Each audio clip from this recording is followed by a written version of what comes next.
The old woman sat quietly outside her small mud house, her eyes fixed on the dusty road that passed through the village. Every day looked the same to her, the same silence, the same waiting, the same unanswered hope.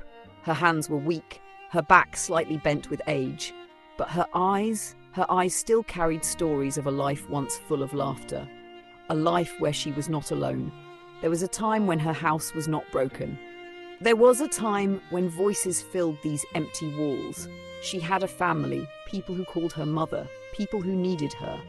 But life has its own way of changing everything. One by one, those voices disappeared, leaving behind only echoes and memories.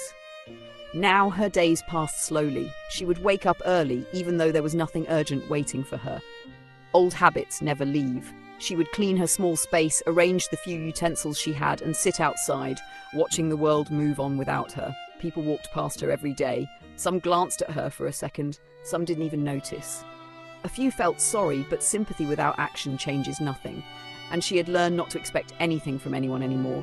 But still, somewhere deep in her heart, she waited. Not for money, not for food, but for someone to see her, truly see her.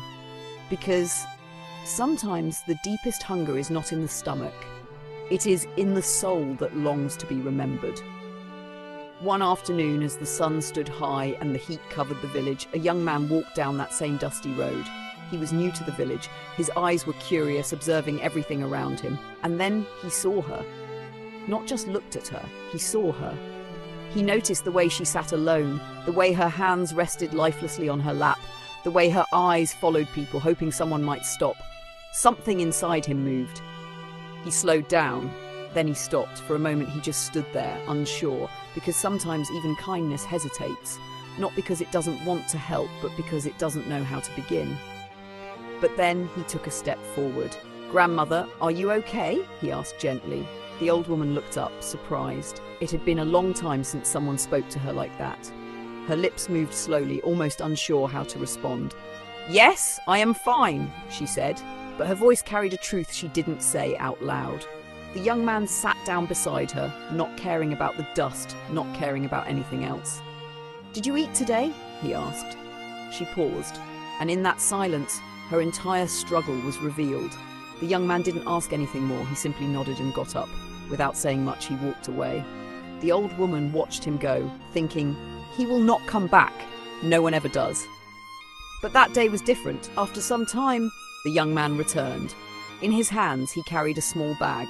Inside it was simple food. Nothing expensive, just enough. He placed it gently in front of her. "For you," he said. The old woman's hands trembled as she reached for it, her eyes filled with tears she had been holding back for years. "For me," she whispered. "Yes," he smiled. "For you." That moment was not just about food, it was about being seen. It was about being remembered. It was about feeling human again. Because a small act of kindness can echo louder than a lifetime of silence. She ate slowly, every bite carrying gratitude, every tear carrying relief.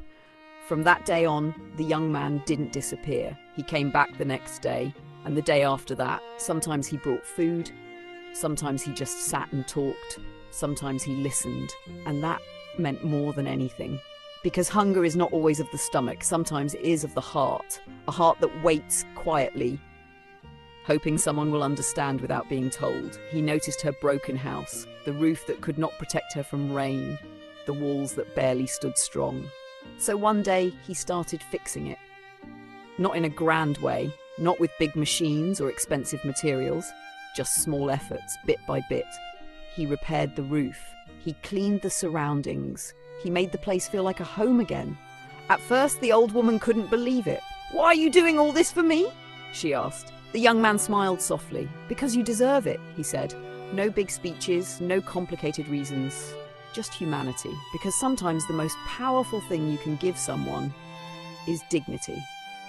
Days passed, and something beautiful began to happen. The old woman started smiling again, not a forced smile, not a polite smile, a real one, the kind that comes from peace. She began to talk more. She shared stories from her past, stories of her children, her life, her struggles, her joys. And the young man listened, like those stories mattered, because they did. Every story is a piece of someone's soul, waiting to be heard. Slowly, the village began to notice. They saw the change, they saw her smile, They saw the young man helping her, and something inside them shifted.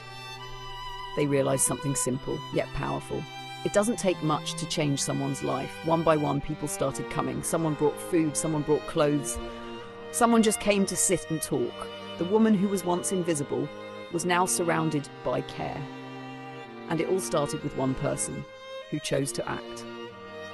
Because kindness is contagious. When one heart awakens, many follow. One evening, as the sun was setting and the sky turned golden, the old woman looked at the young man and said something that stayed with him forever. "I thought my life was over," she said softly. "I thought I was forgotten by the world." She paused, her eyes filled with emotion. "But you reminded me that I still exist." The young man didn't say anything, because sometimes words are not enough. Sometimes silence speaks louder. The wind moved gently, the village was calm, and for the first time in a long time, the old woman felt at peace. Not because her problems were completely gone, but because she was no longer alone. And that makes all the difference, because in the end, life is not about how much we have, but how much love we give and receive. So remember this: you don't need to be rich to help someone, you don't need power, you don't need a perfect life. All you need is a kind heart, because somewhere someone is waiting, not for money, not for gifts, but for someone to stop, to care, and to say, "Are you okay?" And maybe, just maybe, that simple question can become the beginning of someone's new life.